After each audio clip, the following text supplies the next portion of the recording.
There are two things I want to touch upon. One thing is the idea that whatever doesn't kill you makes you stronger. And I have to say that it is a complete and utter rubbish.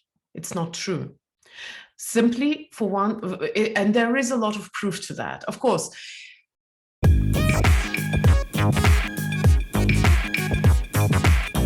welcome to another episode of the Being Yourself show, where world's renowned thought leaders, best-selling authors share their wisdom and insight to help you achieve more productivity and becoming a better version of yourself.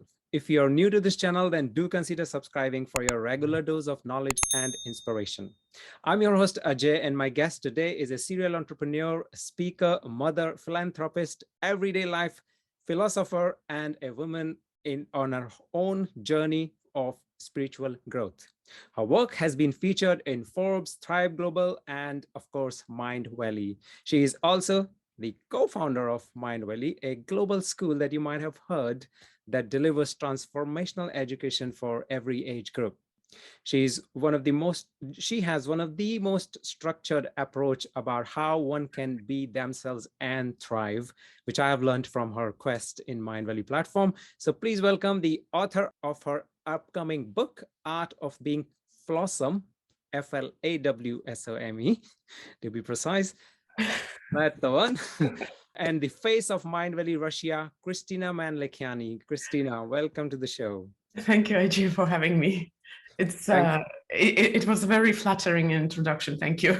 Oh, thank you very much. And I'm glad that you showed that T-shirt, because when I met you last month in Tallinn and you said that you're writing about Flawesome, and I thought it's going to be the flow, like flow of Stephen Kotler's flow and focus. So it's different. So please, we can start with that. What exactly is Flawesome? You know, not only is it Flawesome like this, but also finally I'm in the theme of white and gold, because maybe you remember when we met me, I was the only black bird in the whole party of white and gold people. So Flawesome is actually a word which is not invented by me. I found it somewhere on the internet. I adopted it because it seems to be an orphan.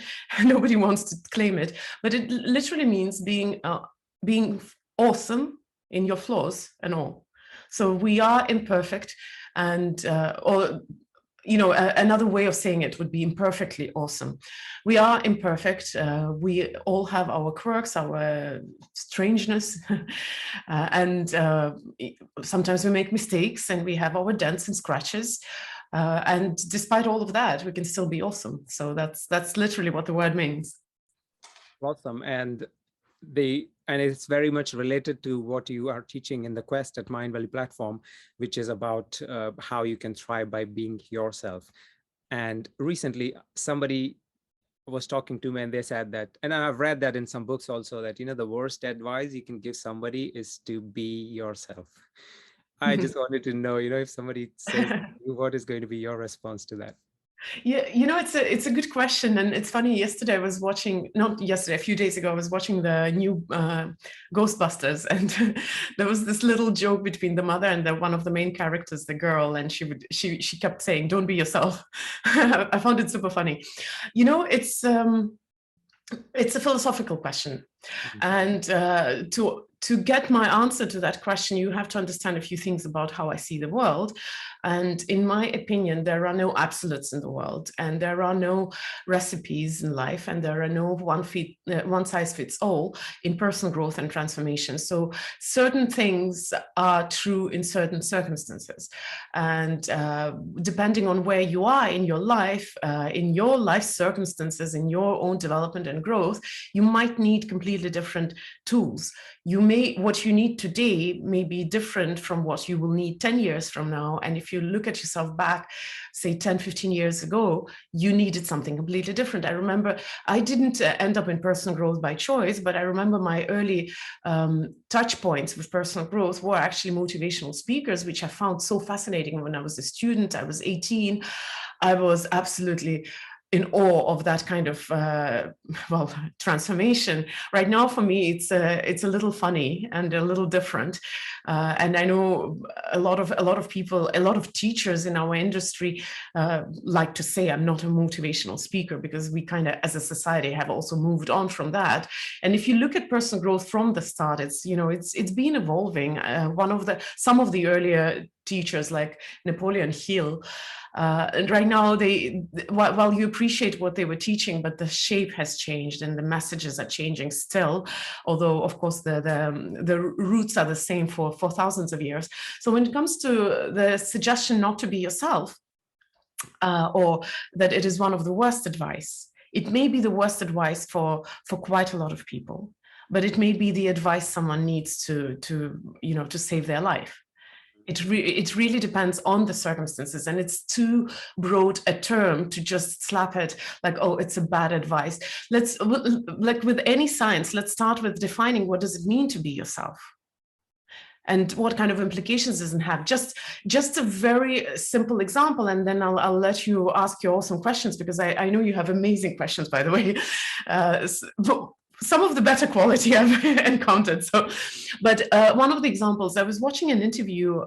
It's a Russian guru in personal growth and transformation. And she was giving an interview, and she was not going into details. She was sulky, she was in bad temper, she was rude, she was aggressive during the interview, which was a little bit shocking. So of course that interview created a huge conversation in Russia and among the people who speak Russian. And some of the people were incensed and like, how dare you teach if you're imperfect, which is also a very interesting, questionable statement. But some people said, no, but I admire how she was herself and how she didn't care about other people's opinion. And my question is, do we really want to equate being yourself with being literally hysterical, with throwing tantrums, with being rude, with being, basically incivil? I don't think so. So we, as a society, don't have an agreement on what does it actually mean to be yourself.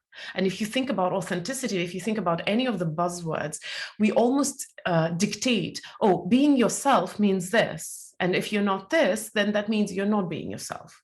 But my question is, we have 7 billion people on Earth. How can we define what are the characteristics of the person who is being themselves?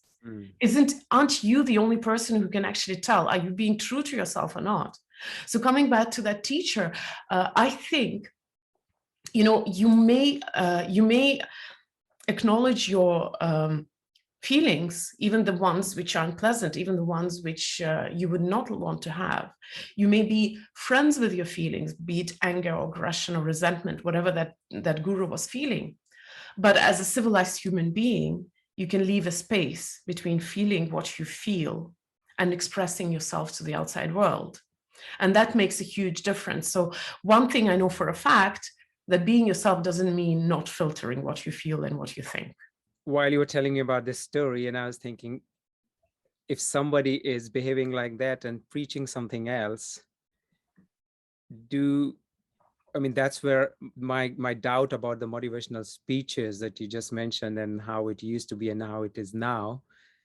And you would see a lot of motivational speakers, they probably don't live the values that they're teaching. It happens sometime, very rarely, but it does happen, right? So what according to you is a good motivational speaker in today's definition?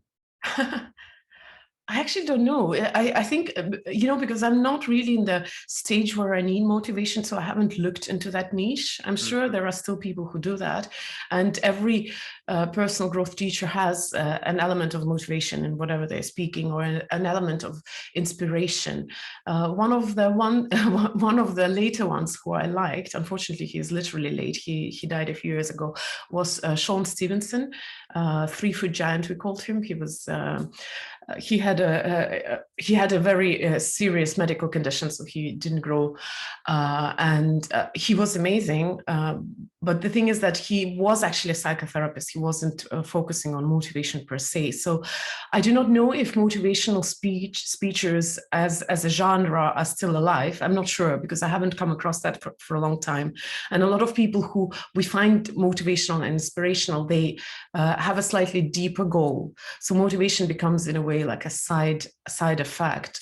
Because even if you take Tony Robbins, who is very inspirational, or Harv Eker, also actually very inspirational, but they do have a focus on certain problems that they solve in life. So their purpose is not just to give you a kick in the butt. But 20 years ago, when I was a student, there was people whose sole purpose on stage was to give you a kick in the butt, to make you feel like you can do things. And a lot of practices like walking on fire, or Harv Eker has a different version where you break an arrow with your throat. They're all part of that motivational thing. It's just that before people used to give you a speech, now they make you jump off a high building on a rope, and then you're like, yeah, I can do that. I can do anything. So it's changed shape, I guess. They make you run on fire now. Have you done that? I haven't actually walked on fire, believe it or not, although I had an opportunity, but I was speaking at that event and I was so emotionally exhausted. I didn't feel I was ready to go into another thing. But I've done arrows a few times, and I've done a lot of crazy stuff. I've jumped out of the plane. I've jumped out of, climbed a high pole and jumped out of there. So I've done things, but I haven't walked on fire per se. And to be honest, if I did that, I would do that only with the people who are professionals. And that's the problem with personal growth.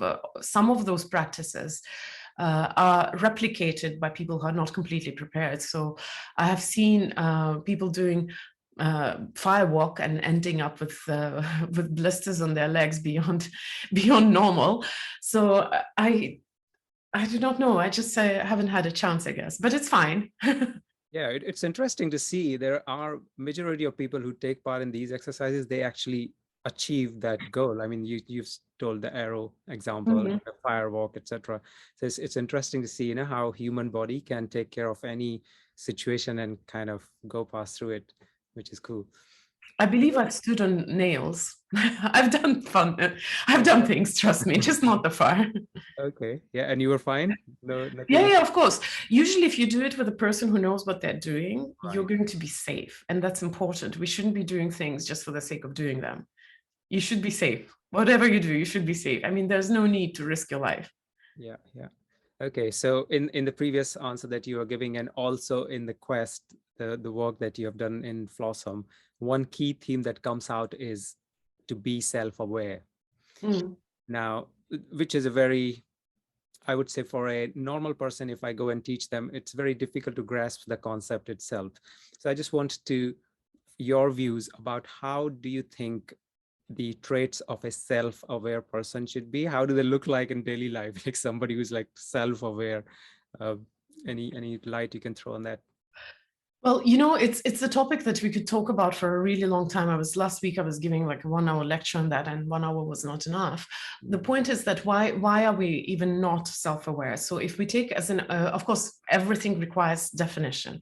So awareness is obviously when whatever you're doing, you are conscious. You're not just somewhere in the future or the past. You are conscious of what's happening right now, what you're doing, what you're feeling, what you're saying, how is it going to impact your life in the future. But most people live on autopilot. So I use autopilot as the opposite of being conscious or aware. And we do it for a reason, because there is such a thing as decision fatigue. And what it means is essentially if you're taking certain decisions throughout the day, by the end of the day, the quality of your decisions starts getting worse because you get tired of taking decisions.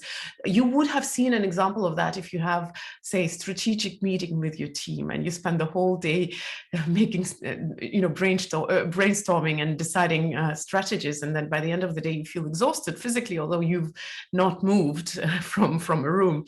So that's how decision fatigue manifests in everyday life. What it means is that we want to minimize the amount of decisions that we are taking throughout the day so that we don't get tired. That's why people like Steve Jobs used to wear exactly the same clothes.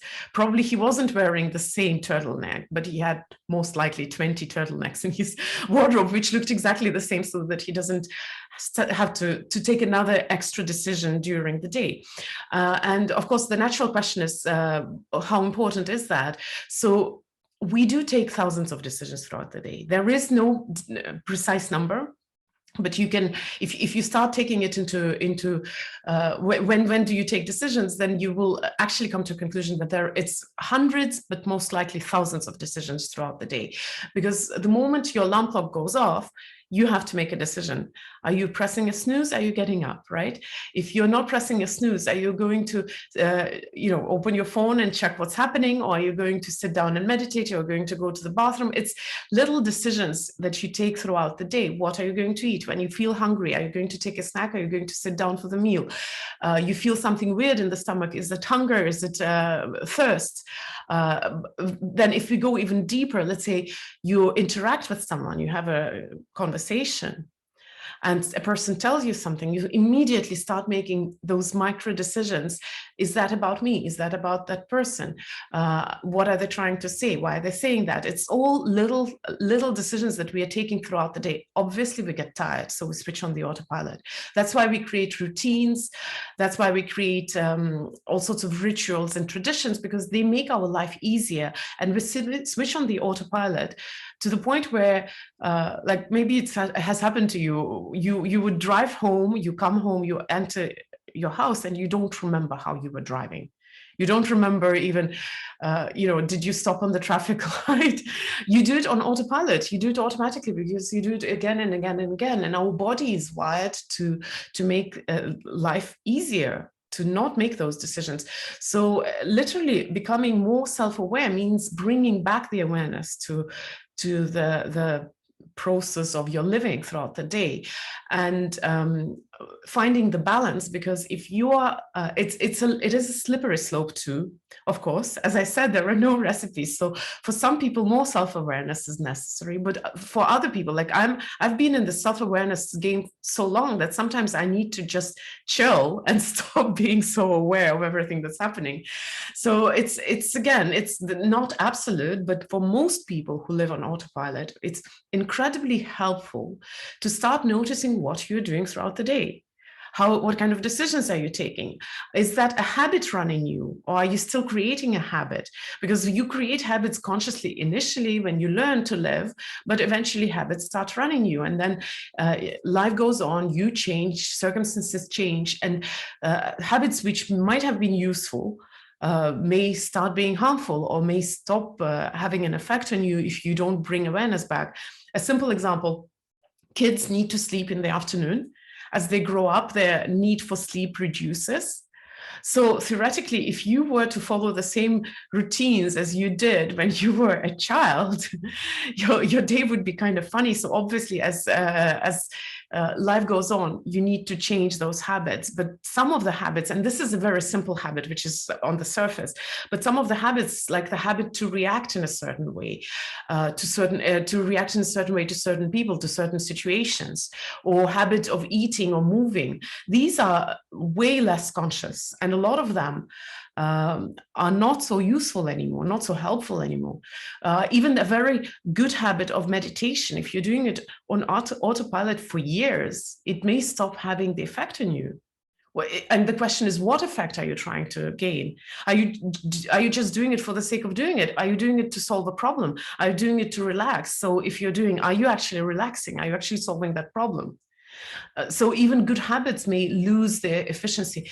So when I teach, I start with the habit of awareness, because it's a prerequisite for any transformation. Without it, you don't really know what you want to change. Very good. And I really loved that answer, so beautifully explained. And what I really liked about it is we are talking about habits, but habits over a period of time, not just in one person's life, but in lifetimes of many people, become beliefs, right?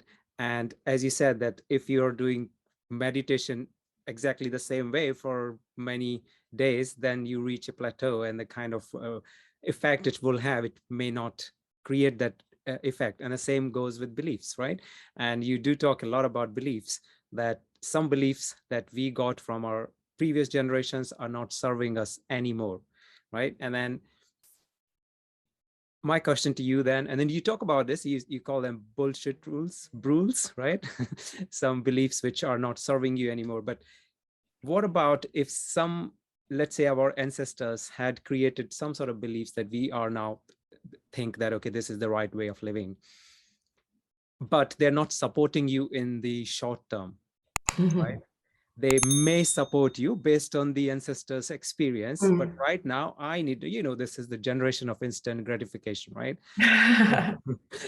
Is it, how do I really find out whether a old belief is going to serve me in long term, or I just call it a rule or nonsense rule and I say that it's not supporting me now, so I will do whatever I want to do?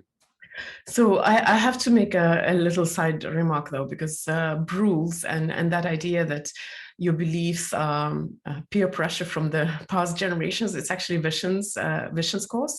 And because we've worked together for such a long time, and I've taught some of his courses in Russian, so obviously some of that stuff travels from my courses to his courses, from his courses to my courses. So it's kind of natural, but it is more of his theory. I do talk about beliefs in a slightly different context generally. So you touched upon a few little things which are very remarkable though. One thing you said is if you think that the belief is good, but it is not serving you, and then you add it in the short run, we'll talk about that later. The thing is that if it's not serving you, why is it good? That's the question. Because the thing with beliefs is that, and we might touch upon a very controversial topic, what makes a belief good? Really, what makes a belief good? Because usually we look at that from the moral point of view, and from the moral point of view, there is this idea that there are morally right beliefs and morally wrong beliefs.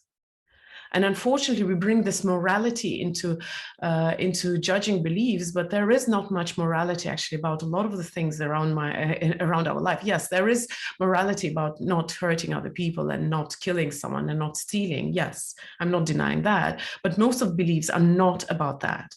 Most of the beliefs are something very, very pragmatical, everyday, and have nothing to do with really ethical questions, like belief that you lose energy or health with age, right? Or how long you live, for example. It's believed to a great degree because science, of course, there is also the average life expectancy in every certain country, but still, most of the beliefs that we hold true to have nothing to do with either ethical or moral scale.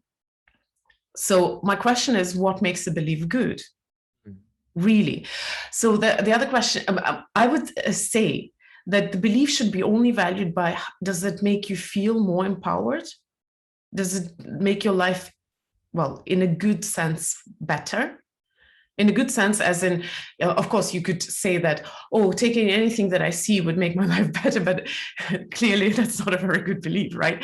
But if we are not like very sticky about this whole thing, that if we don't try to poke into morality too much and go into extremes, just ask yourself, is this belief making your life better? Is this belief giving you power, or is it taking power away from you? Because really, beliefs are a cognitive construct. Very, very simple thing.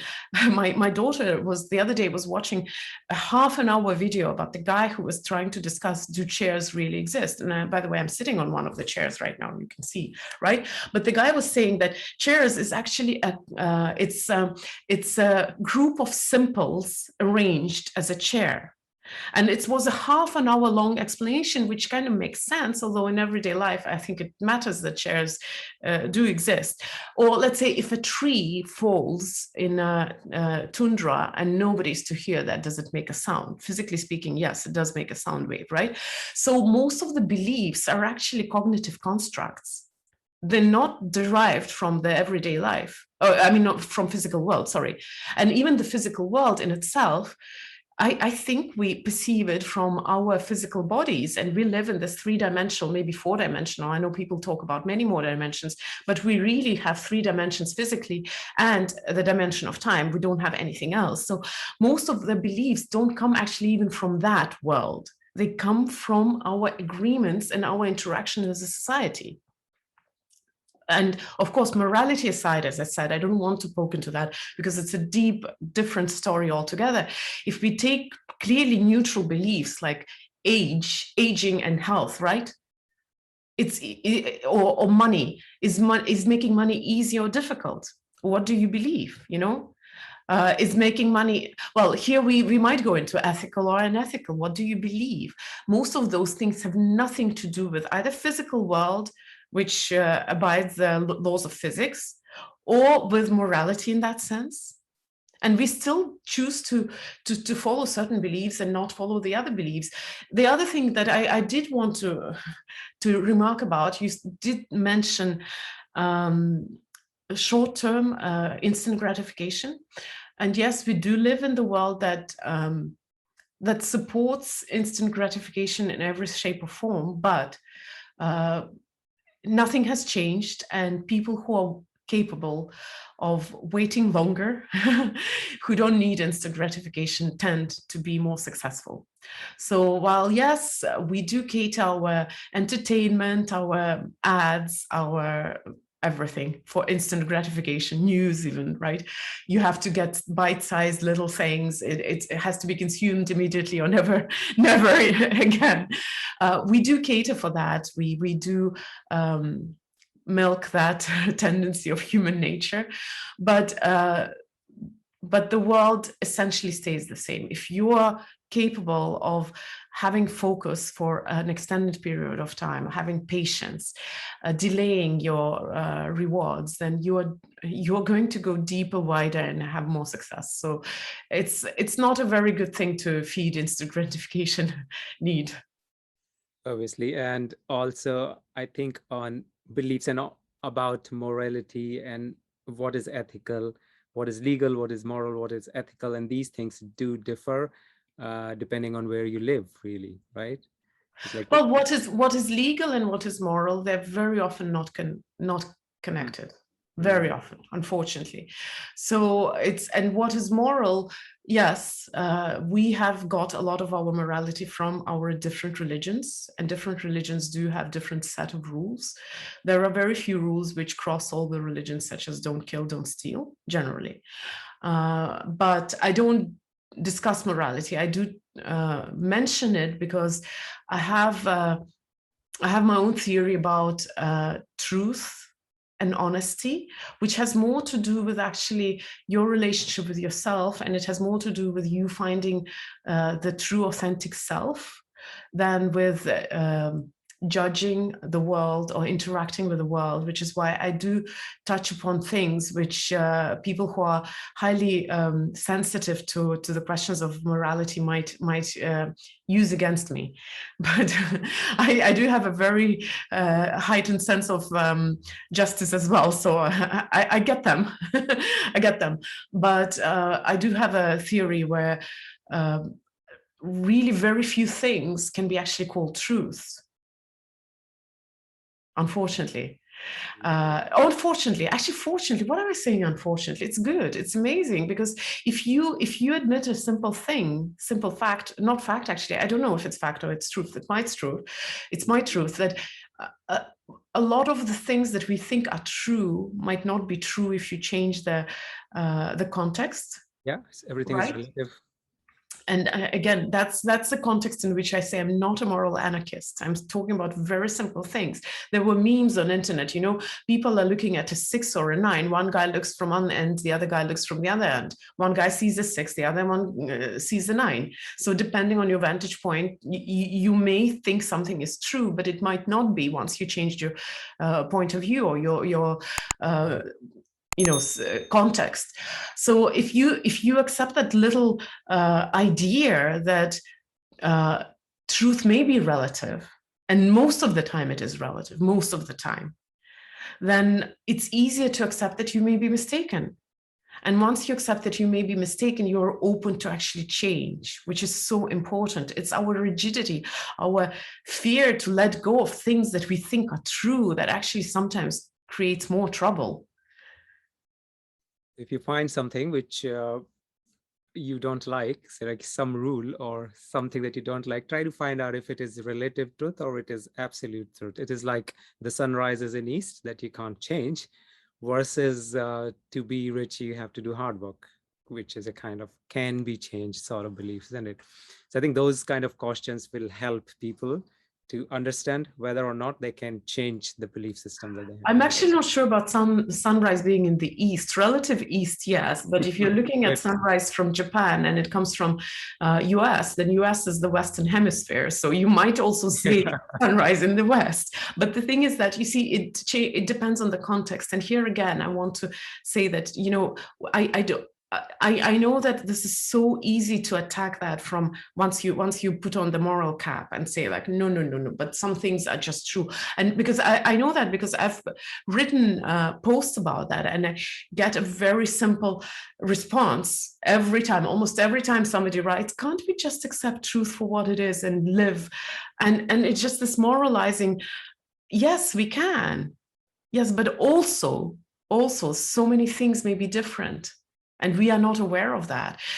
People who are bilingual, they're a little bit more attuned to that, because if you're from birth, you've learned 2 languages, you know that exactly the same thing, depending on the context, may have completely different label, may have even completely different, meaning. For example, of course, I have a cup. A cup is generally something that people drink tea from. But in Russia, if I was holding a glass, not a cup, a glass, you know, from which most people drink water. Russians drink tea from that. It's a vessel for drinking tea. So what I'm saying, it's a very simple little thing, but things do change depending on how you look at them. And if you allow that flexibility, if you allow that there is no absolute, really no absolute, if we go deep, there is no absolute, then it's so much easier to just adjust, to take things more philosophically, to be at peace with things, you know, to change, to grow. Okay, let's use this into some real life scenario. So I believe that pain is not good, and majority of people will say that, okay, pain is not good, right? And then somebody who is a motivational speaker will come and say, oh, you know, you go to the gym, and when you come out of the gym, your body is totally painful, right? But that pain is going to give you some good muscles eventually. Therefore, you should link that physical pain to the emotional pain that you're having and believe that, you know, something good is coming in future. Now, I get confused with this because not all physical pain is like gym induced. No, obviously, if you break a leg, it's not a good pain. There's nothing good about breaking leg. Yeah. So in that scenario, how do you link your emotional disturbances to make sure that this is not really pain, it is going to give you something? Like every time you have emotional pain, is it going to give you something? Or I don't know, I just get confused with this idea of today's pain is again tomorrow, although I do kind of believe in it, but I really want, not everybody will be able to resonate with it. So anything you want to share on that? So, of course, it's a very simplistic way to say that your emotional pain is like pain from the gym. It's simplistic because emotional pain comes in different shapes, forms, and even intensities, and in different circumstances. As I said, there's nothing absolute, right? And gym pain is not the only physical pain that you experience. You can experience pain of delivering a baby, which is much more intense than gym pain, but still good to some degree. Or the pain of breaking a leg, right? Or pain of cancer. So there are 2 things I want to touch upon. One thing is the idea that whatever doesn't kill you makes you stronger. And I have to say that it is a complete and utter rubbish. It's not true. Simply for one, and there is a lot of proof to that. Of course, you might throw back my own beliefs at me and say like, yeah, no, but if that's what you believe, then that's what you're going to manifest. But if we look at it more generally, like more abstract, if whatever didn't kill you made you stronger, we'd have a lot of beautiful, strong individuals walking the earth. Unfortunately, we also know that it is usually the pain that creates villains in the movies. For example, if you take Anakin, right? He turned into Darth Vader because he lost his biggest love in his life. I hope I'm not mixing up the names like I often do.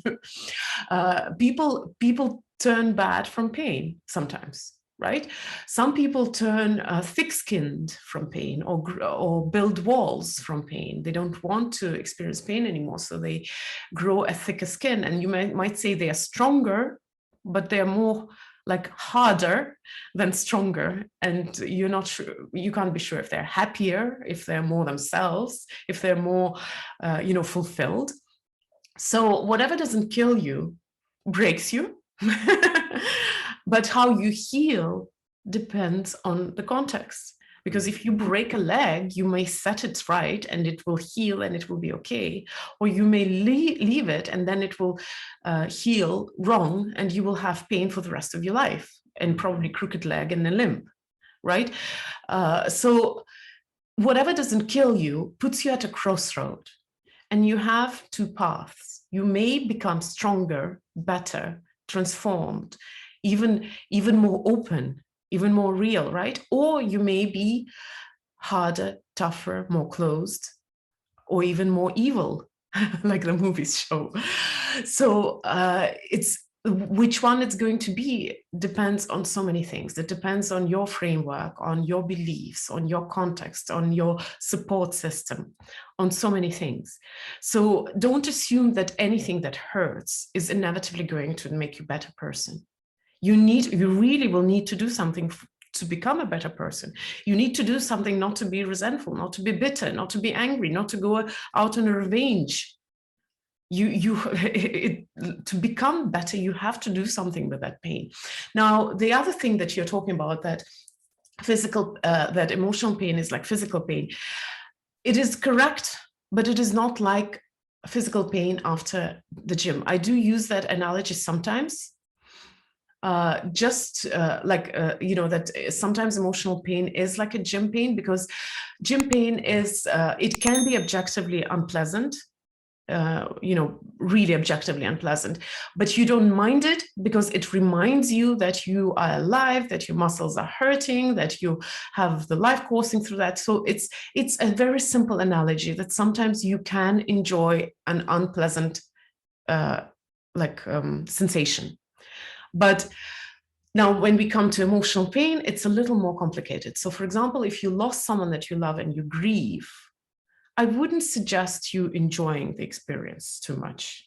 It's a little bit creepy, but you may think or remind yourself that grief comes from the fact that you had loved someone, that you had someone very dear and important in your life. Yes, it is somewhat of a silver lining, but that's not the point. The point is that, in physical body, we have pain for a reason.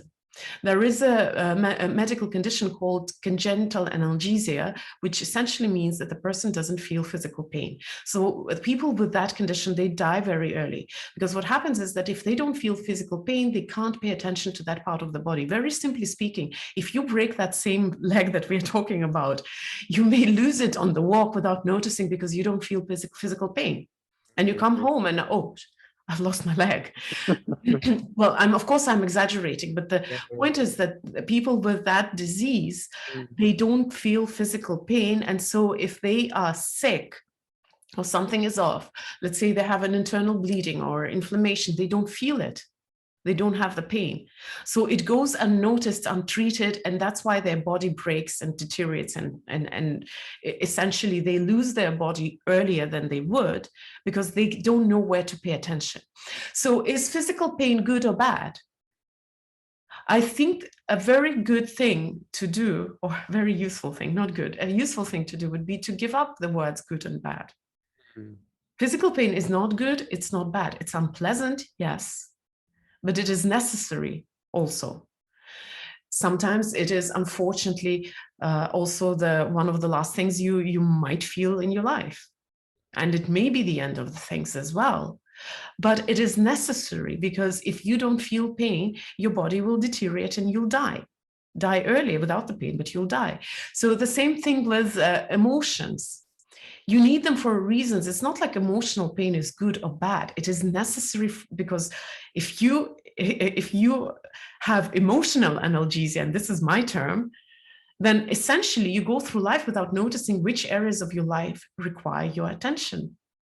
You don't feel pain in relationships, you lose your relationships because you don't notice that, maybe jealousy is given to you to pay attention that, something is off in your relationship, or maybe, you have this emotional pain about money because you're afraid of something to pay attention to. Maybe you're afraid that you are not as professional as you would like to be.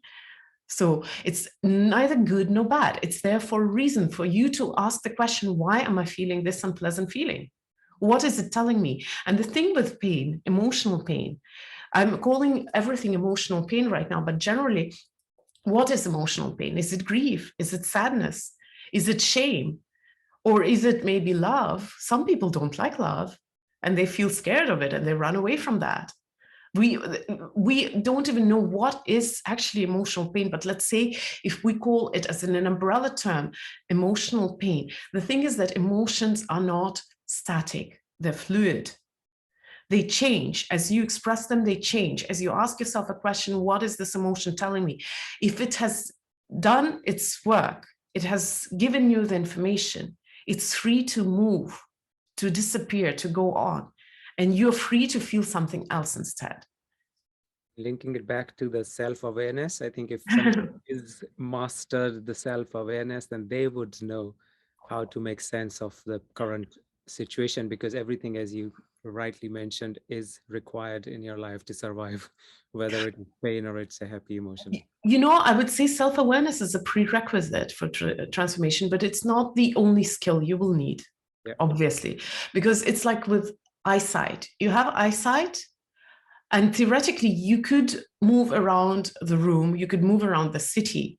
But if you don't know how to cross the street safely, you may end up under the car. If you don't know the streets of the city, you might not find where you're going.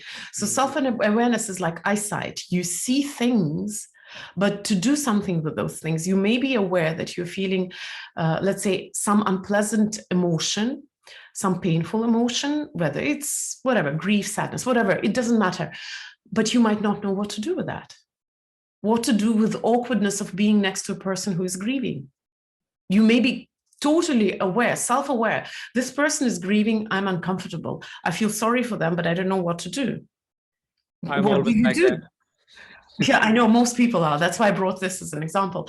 But the thing is that awareness is an eyesight. It's an ability to see, but for you to know how to navigate, you still need extra skills. And then just go a little bit step further about the pain, and about, as you mentioned, that the pain could be because of the shame or because of the guilt or because of the not forgiving yourself, blaming yourself for something. And there are a lot of people who something happened 10 years ago and they thought it was because of them, right? There have been some instances where a gentleman was going in the park with the son, and they were generally take one route, and on that particular day they decided to take another one, and then some mishap happened and they lost their kid, and for the rest of their life they blame themselves. Why did I go that way, right? The why it happens is because they are not able to forgive themselves for that instance. And my question then to you comes on to forgiveness to self. Why do people find it so difficult? I mean, forgiveness in general is difficult, right? Whether it is to forgive somebody else or yourself. But when it comes to you can forgive others, but you just don't even realize that you're not forgiving yourself. Well, I'll give you a slightly different twist to that. If you think that you can forgive others, but you can't forgive yourself, I would, and it's, of course, it's a Kristina fact, it's not an absolute truth. I would say that you can't forgive others either completely. You can forgive some simple cases and focus on that. I believe that your relationship with the world is a reflection of your relationship with yourself. Of course, it is a simplified statement right now, obviously, but I've noticed over the 18 years of being in personal growth and transformation that it is much easier to be at peace with the world if you learn to be at peace with yourself. So saying that it's much easier for me to love others than to love myself, to forgive others than to forgive myself, it's a delusion. If you're not capable of loving yourself unconditionally, you are very likely going to project some of that inability into your relationship with other people. to some degree. So when it comes to forgiveness, you need to learn to forgive yourself. Otherwise, your forgiveness of others is, in a way, it's not, it depends on how much they offend you. There will be things that you will never be able to forgive, no matter what.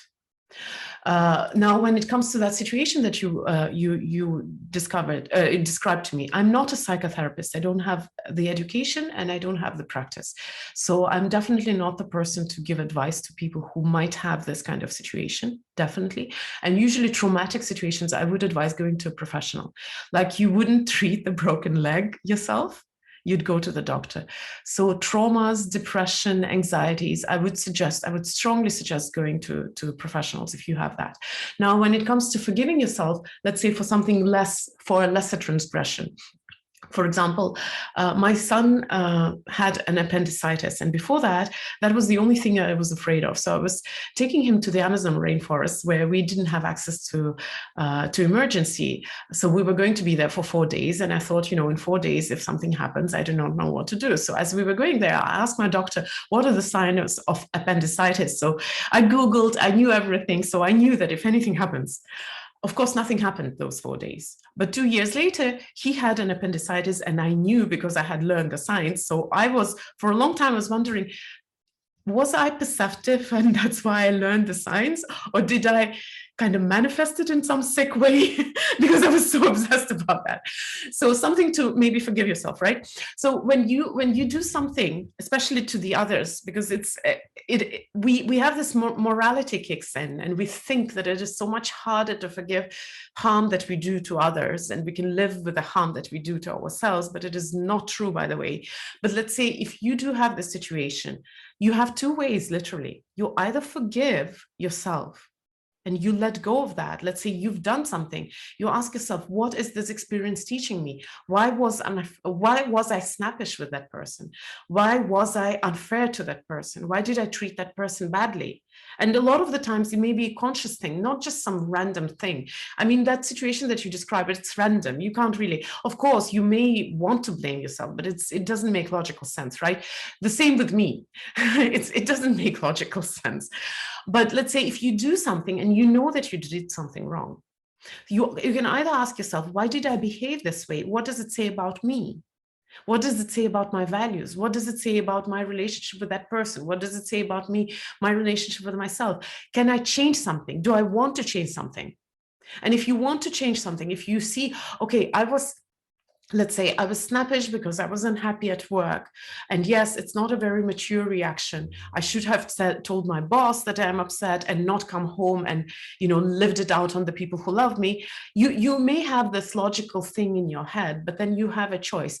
Either you go and you talk to your boss and you solve that situation, that you're not stressed at work and you're not snappish at home, or you work on your emotional maturity so that if you're very tired, you come home and you say, I had such a hard day. Can I have time with myself so that I don't, snap at you, right?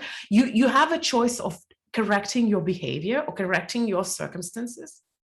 Or if you can't forgive yourself, you have a choice to be okay with having something that you think is bad about you, and you have to live with that for the rest of your life. Can you live for the rest of your life with the guilt of having done something bad? Just accept it. Okay, that's the guilt that's there. Can you live with that? Because if you can't forgive yourself, then going on about it over and over again doesn't help. But what might help when you say, like, yes, okay, this is the experience I can't change. I wish I could, I can't. And I'm going to just live knowing that this is what it is. Can I move on from that experience? I can't wait, Kristina, for you to write all of that in a book and release it as soon as you can. So what inspired you to write the book? I can see that you have plenty of information to put it in a book. I'm just hoping for a 300, 400 page book at least. It's 130 right now. Oh, right now, yeah, but you're still working on it. It might be a little longer, but not much. It's pretty much, my first book is pretty much done. We are editing it as in language edit, so some things will change. Oh, you got second book also. So my question There have been 90% of the people on this channel have been authors, and I always ask them what inspired you to write this book. So yours is yet to come, but please tell us your inspiration behind. So of course, like with every other author, it was the smart people who say you have to write a book, it's part of the business model. But I didn't. I guess at some point, so just to give the context, I was in business more as a business person, publishing other authors, so I wasn't an author. I did start speaking, let's say 6-7 years ago, maybe a little longer, but at that time, it was mostly regurgitating other people's content just because I have the guts and also because I'm the face of Mindvalley in Russian. So for example, I would do visions trainings in Russian, mostly because I know the trainings, I know the language, so it's easy. So that's how I started. But as an author, I was maturing throughout this time. So a lot of the times you know that you want to write a book and you start thinking, what am I going to write about? Should I write about this or should I write about that? So I had that period as well, especially when people were telling me, you have to write a book, it's part of the business model, you should write a book, you should write a book, you should write like my course that you refer to, it was also created this way. But as I matured as an author and as my message came through, I started writing on Instagram short form. And I noticed that I kept saying very similar things, or like a set of similar things, or, you know, with the same kind of direction of thought. That's when I felt that I have things to share and I want to share. So when it, you know, like with delivering a baby, you can want to deliver a baby, but it only happens once you conceive. So once you conceive, it just starts growing and eventually it comes out. So that's how it was with me. I became an author, but it had to mature and it had to come to its own rights when I suddenly thought, okay, I'm ready now.